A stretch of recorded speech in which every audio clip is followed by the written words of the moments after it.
welcome back to episode number 4 of Trackside Tips. My name is Storm Dafoe, and I'm joined again by Jackson Wittup, who is a racing secretary at Century Downs Racetrack and Casino, and Fred Gillis, who is the executive director of ASHA. Thank you again for being with me.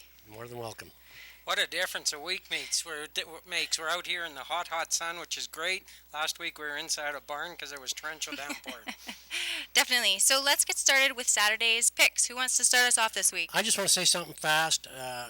I just want to thank the race office for all the diligent work. We raced Wednesday, Saturday, Sunday, Monday. We don't really have the horse population, and they worked overtime to make this happen, and I think the owners and the trainers and really appreciate it. Definitely. Well, the horsemen too. I think there's something like 37 horses that are raced Wednesday back Monday, so they more than did their part.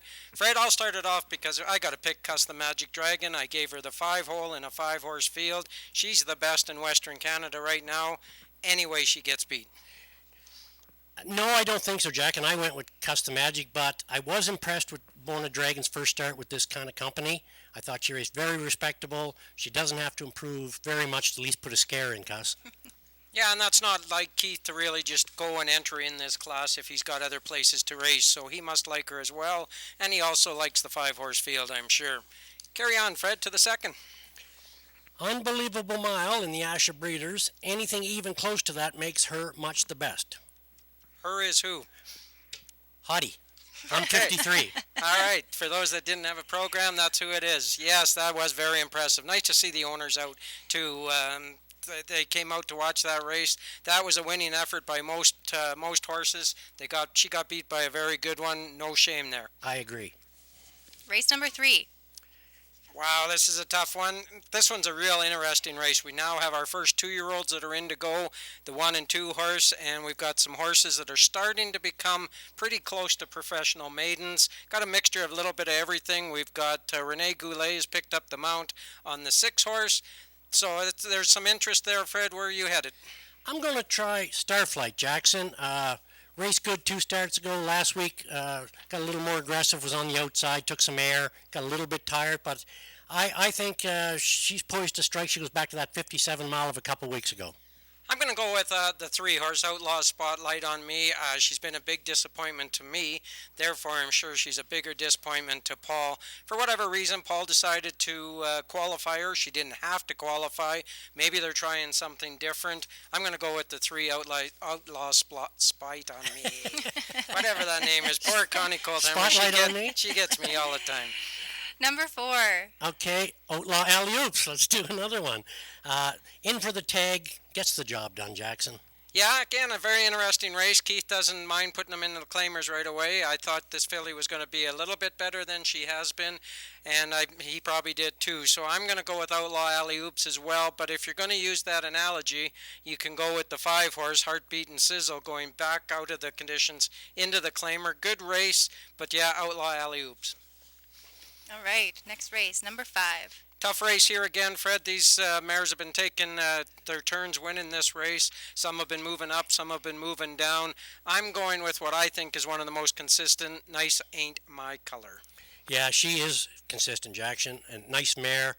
I'm going with one that's not quite as consistent, but if you take away the last start, her last 4 have been pretty good, and that's Hot Kiss. I think she tried up a higher level. She's back in where she is the big dog, I think, and I think she gets the job done. Totally agree with you there, and for whatever reason, Jamie gave Nice Ain't My Color the week off. That won't hurt her either down the road, but I'm going to stick with her.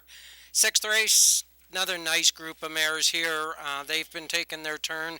Northfield Nellie, awesome trip last time. Can she come back to that? No, I don't think so. I think Custard Light. I got to stay. She's just a nice filly, getting some class relief too, Jackson.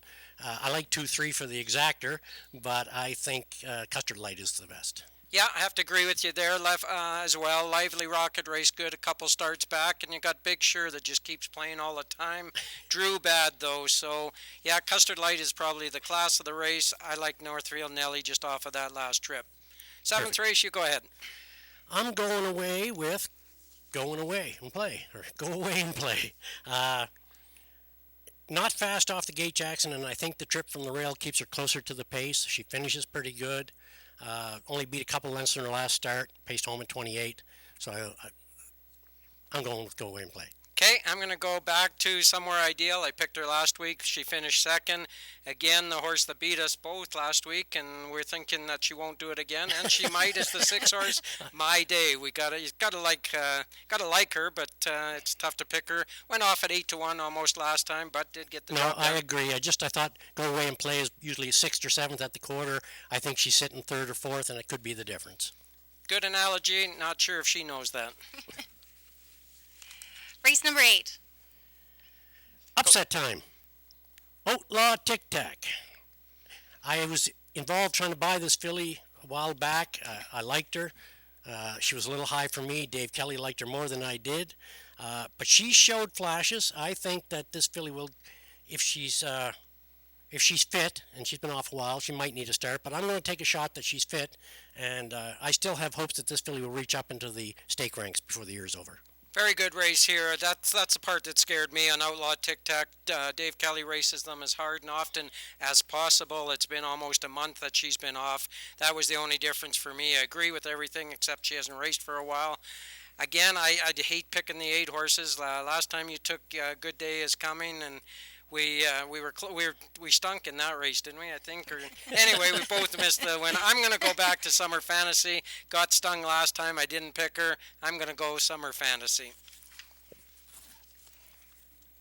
Uh-oh. Race number 9. What's he doing over there, folks? Not sure. We'll carry on then without him. Jackson. Ninth race, good group of race horses here. Aged horses, some that have dropped down out of the open, some that are just racing good. I got to go with Retro's Mystery. Open horse, dropping down. He should like this group a lot better. Last week, Colin Kelly drove him. I also like to thank those fellas that came out for the charity event. Very nice gesture.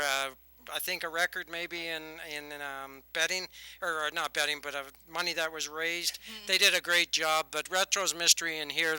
I made it the last race. I'm trying to get this high five pool built up. You have to have a single winner. I'm hoping there's a whole bunch of people get the high five. Yes, it's good for the gamble, but I went, obviously you got to like Retro. I mean, he's been up in the open, he's dropped down, but for some reason my gut tells me it's a great white. I don't know why. Sometimes you look at a program. I don't either. Sometimes you look at the book and something jumps out, and he's jumped out at me, and I'm going to stay with that.